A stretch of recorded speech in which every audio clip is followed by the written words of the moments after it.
अगर आप अच्छे वचन के स्टूडेंट हैं, शैतान आपको धोखा नहीं देने पाएगा। बाइबल कहती है परमेश्वर ने कलीसिया में 5 व्यक्ति ठहराए हैं ताकि आप सिद्ध रहें। पहले प्रेरित, दूसरे भविष्यद्वक्ता, तीसरे पास्टर्स, चौथे इवेंजलिस्ट, टीचर्स। हां, परमेश्वर ने कहा मैंने इन लोगों को ठहराया है तुम्हारी जिंदगी में। पूछो क्यों ठहराए गए अपने पड़ोसी से? ताकि तू सिद्ध हो जाए। आमीन। अगर अकेला पवित्र आत्मा ने ही काम करना था तो परमेश्वर ने कभी नहीं लिखना था कि मैंने 5 तरह के व्यक्ति ठहराए हैं चर्च में तुम्हें सिद्ध करने के लिए। क्या अनाथ जीते नहीं धरती पे? जीते हैं कि नहीं? मर तो नहीं जाते जब उनके माँ बाप मर जाते हैं, पर वो संघर्ष ज्यादा करते हैं जिनके माँ बाप होते हैं उनसे। एक विश्वासी जो किसी चर्च का मेंबर नहीं है, किसी पास्टर के अधीन नहीं, ऐसा नहीं वो मर जाता है या नरक में चला जाता है, पर उसकी लाइफ संघर्ष से भरी रहती हमेशा। वो छोटी छोटी चीजों के लिए, छोटी सफलता के लिए वो संघर्ष करता है जो एक अधीनगी में रहने वाला व्यक्ति बहुत इजीली पा जाता है। अलीशा ने कहा, उसने कहा ए लेडी यहां से चली जा, 7 साल यहां अकाल पड़ेगा, तू यहां से गेट आउट हो जा, क्योंकि 7 साल तू संघर्ष करेगी अगर यहां रहेगी। उस लेडी को पता था कि कोई आम प्रॉफिट मुझसे बात नहीं कर रहा, कि कोई आम खुदा का दास मुझसे बात नहीं कर रहा। मैंने इस पावर को अपनी लाइफ में देखा है क्योंकि इसने मेरे बेटे को जिंदा किया था। हालेलुया। तो क्यों ना मैं इसकी बात सुनूं। और वो 7 साल के लिए अपना देश छोड़ के चली गई, और 7 साल के बाद जब वापिस आई अपनी जमीन के लिए राजा के पास, कि मेरी जमीन में छोड़ गई थी 7 साल, क्योंकि राजा उन पे कब्जा कर लेते थे हमेशा, गवर्नमेंट उन पे अधिकार रखती थी कि टैक्स नहीं आया इसकी जमीन का, क्या बात है, वो तो चले गए जी देश छोड़ के, अच्छा इसकी जमीन गवर्नमेंट के नीचे कर दो। जब वापिस लेने के लिए वो आई तो उसी अलीशा का एक सेवक राजा के पास खड़ा होकर बता रहा था कि अलीशा ने एक मुर्दा जिंदा किया था, और वही औरत उसके सामने आ गई, और सेवक बोला, कहता वो देखो वही औरत है ये जिसके बेटे को परमेश्वर के दास ने जिंदा कर दिया था। उसने कहा हाँ भाई अपनी गवाही दे, क्या ये बात सही कह रहा है गेजी? कहती हाँ सही कह रहा है। राजा ने अपने बंदे को बोला, ओए इसके साथ जा और इसकी सारी जमीन और जमीन से जितनी आमदनी हुई खेत की, उपज की, सब वापिस कर दे इसको।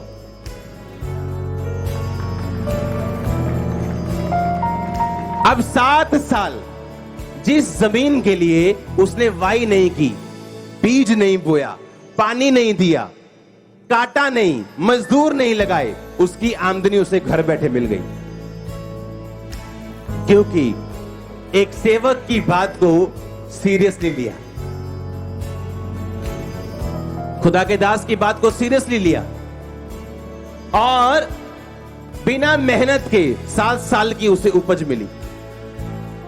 अगर वो सोचती छोड़ो जी किथे जा होना साडे को बाहर, इथे धक्के धुक्के खा लेने हैं, और वो धक्के खाती 7 साल और फिर भी कुछ पल्ले ना पड़ता, जबकि 7 साल बाद वो अमीर थी अकाल होने के बावजूद भी।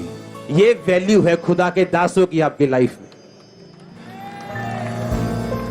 और जब एक बंदे को इसकी वैल्यू समझ नहीं आती,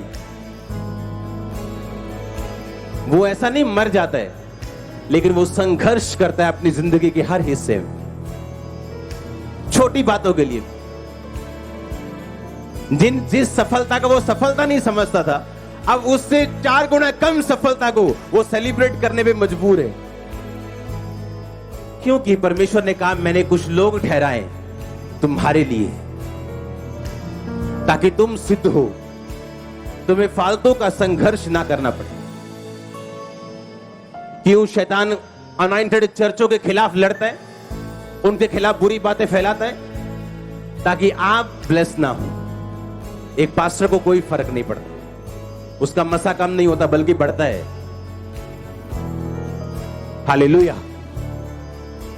जब अंधा चंगा हुआ था तो व्यक्तियों ने बोला था कि ये किसी शैतान का काम है, किसी शैतानी, ये यीशु मसीह में शैतान है, उसने अंधे को चंगा कर दिया। कहता कभी आज तक सुनने में तो नहीं आया कि जिसके अंदर दुष्ट आत्मा हो वो अंधे को चंगा कर दे। शैतान को निकाल तो नहीं सकता, पर हां, अगर कोई परमेश्वर का भक्त हो और परमेश्वर की आज्ञाओं पे चलता हो, वो अंधों की आंखें खोल सकता है, वो प्रार्थना कर सकता है और लोग चंगे हो सकते हैं। तो आपने इस बात को ध्यान से समझना, अगर आप सफल होना चाहते हैं, अपने पास्टर, मेंटर की बात को ध्यान से अपनी लाइफ में पल्ले बांध के रखना। उसकी आपको सेंस समझ आए ना आए, आपको समझ आए ना आए, क्योंकि 1000 वॉइसेस हैं आपके आसपास, 1000 तरह की आवाजें हैं आपके आसपास, बहुत से बुद्धिमान व्यक्ति हैं आपके आसपास जो आपको सलाह देते हैं, पर वो सब सलाहें झूठी निकलेगी और बाद में खुदा का दास सच्चा होगा। आप देख लेना। परमेश्वर ने कहा, अब्राहम जब तक तू अपने घर से, अपने देश से निकलेगा नहीं, मैं तुझे ब्लेस नहीं करूंगा। पता रीजन क्या था उसका? अब्राहम के पास रहने वाले सब लोग इस दुनिया के सबसे अधिक बुद्धिमान लोगों में से एक गिने जाते थे, और वो माथे को देख के भविष्य बताते थे। और परमेश्वर ने कहा, जब तक तू इन लोगों से निकलेगा नहीं, मैं तुझे ब्लेस नहीं करूंगा, ना बल से ना उसकी। ताकि अब्राहम इस बात को ध्यान से समझ ले कि मैं किसी की बुद्धि, किसी के वरदान के द्वारा इसको कुछ नहीं दूंगा, और ना इसको कभी शैतान या शैतानी लोग दे पाएंगे। मैं इसकी लाइफ में काम करूंगा। और जब वो वहां से निकला, खुदा ने उसे आशीष दी, सरकारों से बड़ा बना दिया। सरकार से बड़ा था वो, गवर्नमेंट से बड़ा था वो, आशीष में था।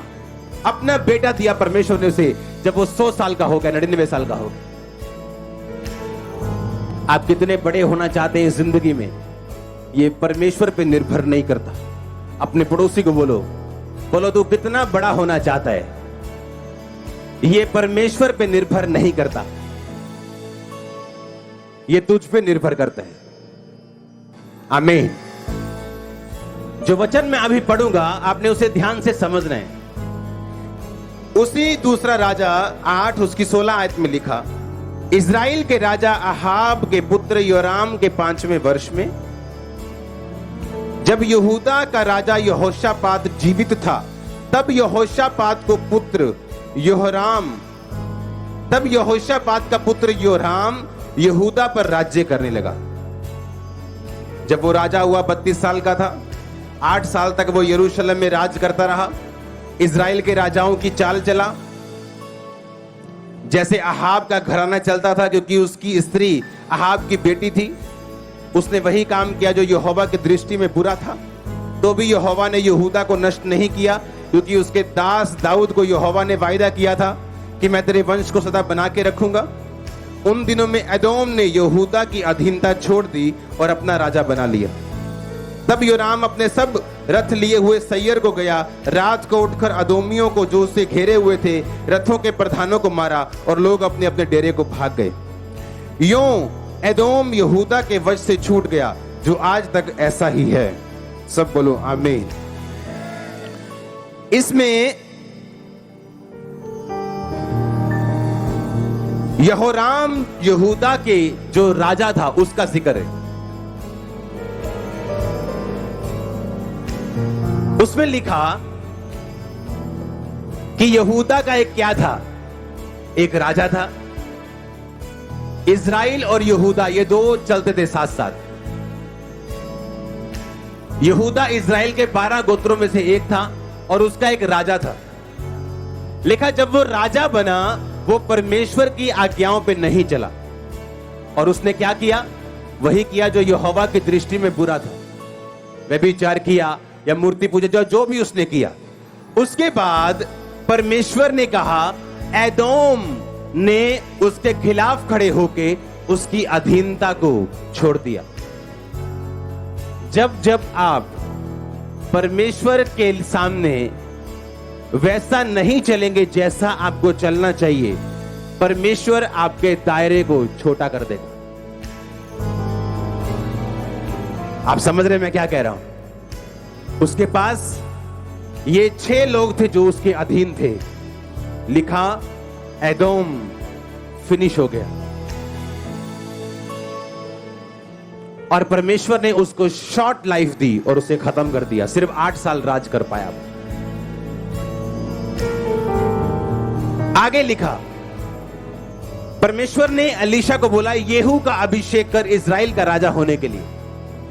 बाइबल कहती येहू जब राजा बना उसने सारे बाल के नबी मरवा दिए, सब कुछ अच्छा किया और सब कुछ बढ़िया किया, पर उसने एक बंदे को मारा नहीं जिसको मारने की आज्ञा परमेश्वर ने दी थी। परमेश्वर ने पता क्या बोला? परमेश्वर ने कहा तूने सब कुछ सही किया पर एक काम नहीं किया, इसलिए तेरी गद्दी तेरे पड़पोते के पोते तक रहेगी। दाऊद ने सब कुछ अच्छा किया तो परमेश्वर ने कहा मैं तेरी गद्दी को सदा बनाए रखूंगा। सुनो ध्यान से, इसका मतलब मैं कितना आगे बढ़ सकता हूं, अपनी लाइफ में कितना ऊंचा जा सकता हूं, यह परमेश्वर पे निर्भर नहीं करता, यह मुझ पे निर्भर करता है। परमेश्वर ने कहा अच्छा, उसने राजा येहू को लिया, येहू ने स्कीम बनाई, बाल के सब नबी को बुला लिया, कहता मैं यज्ञ करने वाला हूं, सबको बुला के मार दिया, सब गंदे काम खत्म कर दिए इजराइल से। पर पॉलिटिकल कारण से, कुछ राजनीतिक कारण से उसने एक बंदे को मारा नहीं जिसको मारने की आज्ञा परमेश्वर ने दी थी। परमेश्वर ने गुस्सा किया और बोला तूने सब ठीक किया, मैं तेरी गद्दी बनाए रखूंगा, तेरे बेटे की बनाए रखूंगा, तेरे पोते की बनाए रखूंगा, पड़पोते के आगे भी बनाए रखूंगा, पर बस इसके बाद मैं तेरी गद्दी छीन लूंगा, क्योंकि जितना तू मुझे देगा उतना मैं तुझे वापस करूं। बैठ जाओ, सुनो ध्यान से। फिर परमेश्वर ने जब दाऊद को बोला था, परमेश्वर ने कहा था दाऊद मैं तुझसे इतना खुश हूं कि तेरी गद्दी लाइफ टाइम, जब तक तू जिएगा, तेरे बच्चे जिएंगे, जब तक इस धरती पे तेरा अंश रहेगा, गद्दी दूर नहीं होगी।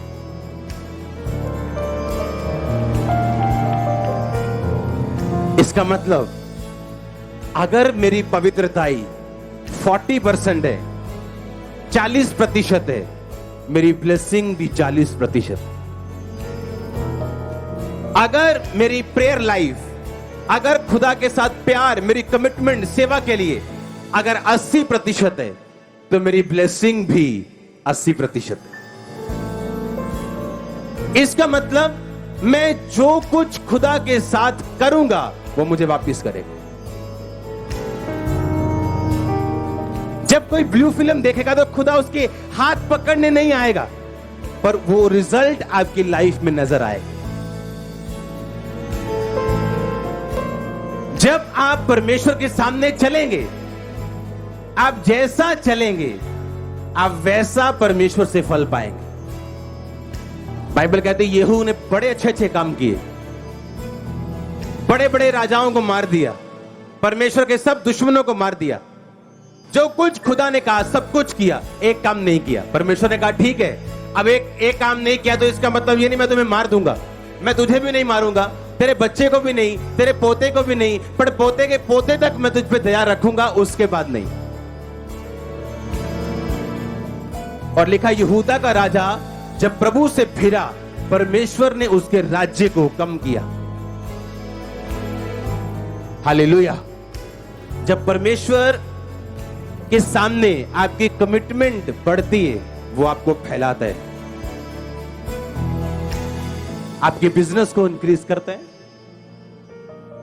आपके मेंटल लेवल को, अनॉइंटिंग को, ब्लेसिंग्स को, पीस को, शांति को, आनंद को, पारिवारिक उन्नति को आपकी लाइफ में वो बढ़ाता है। जब आपकी कमिटमेंट, आपका काम, आपका वायदा आप प्रभु के साथ जब और अधिक अधीनगी में चलते हैं। अब आप पे निर्भर करता है आप कितना चलना चाहते हैं। परमेश्वर पे नहीं। कितना ऊंचा जाना चाहते हो आप डिसाइड करें, कितना फैलना चाहते हो, बड़े होना चाहते हो, आप डिसाइड करो। हालेलुया। गुरदासपुर की चर्च जो आज दुनिया के लिए अचंभा बन चुके हैं कि ये कैसे हो सकता है कि हजारों लोग, लाखों लोग, क्योंकि उसको बढ़ाने से पहले खुदा ने मेरी कमिटमेंट को बढ़ाया। और अभी अमृतसर की बारी आने वाली। आप जितना पवित्रताई में बढ़ेंगे, परमेश्वर आपके किंगडम को, आप जितना कम होंगे वो आपको उतना कम करता जाएगा।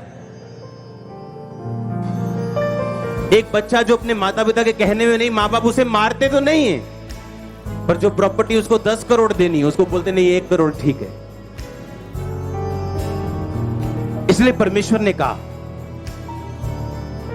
जब तू कमाई के 10वें हिस्से से मुझे परखेगा, मैं रखने की जगह नहीं दूंगा, इतनी आशीष दूंगा, रखने की जगह नहीं हो।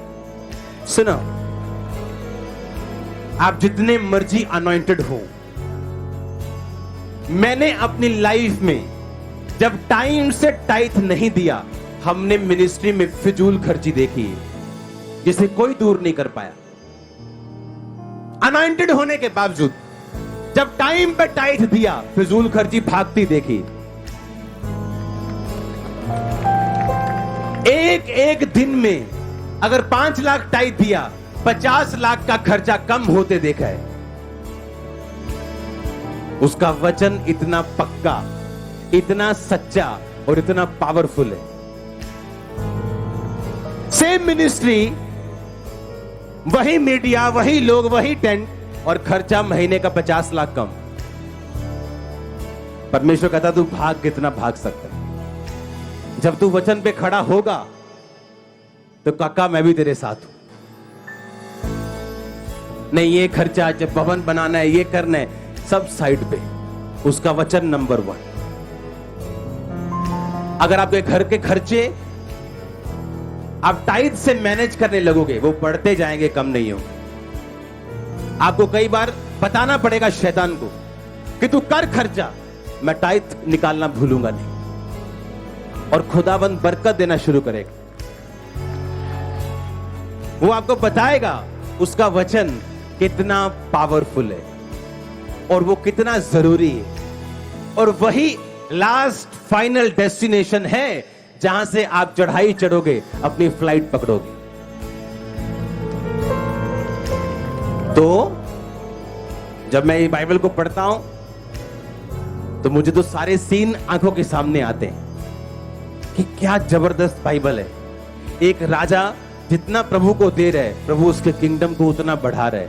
जितनी उसकी कमिटमेंट कम हो रही, परमेश्वर उतना उसको सिकोड़ रहा है। जितना वो कमिटमेंट बढ़ा रहा है, परमेश्वर उसको उतना ही बढ़ा रहा है। इसलिए आप अपनी लाइफ में कहां तक जाना चाहते हैं, अपने बच्चों को कहां तक लेके जाना चाहते हैं, वो आप पे निर्भर करता है, परमेश्वर पे नहीं। आप बीड़ी नहीं छोड़ना चाहते, नो प्रॉब्लम, ऊपर से आवाज नहीं आएगी बीड़ी छोड़ दो, पर वो बीड़ी आपको सीमित रखेगी। वो आप बीड़ी नहीं छोड़ना चाहते, नो प्रॉब्लम, ऊपर से आवाज नहीं आएगी बीड़ी छोड़ दो, पर वो बीड़ी आपको सीमित रखेगी। वो टिकटॉक आपको सीमित रखेगा। लो मजे टिकटॉक के, किसने रोका है? किसने रोका नहीं, पर फिर लिमिटेड लाइफ जीने के लिए तैयार रहना। और यीशु मसीह ने कहा मैं इसलिए आया कि तुम जीवन पाओ और बहुतायत का पाओ। Thanks for watching.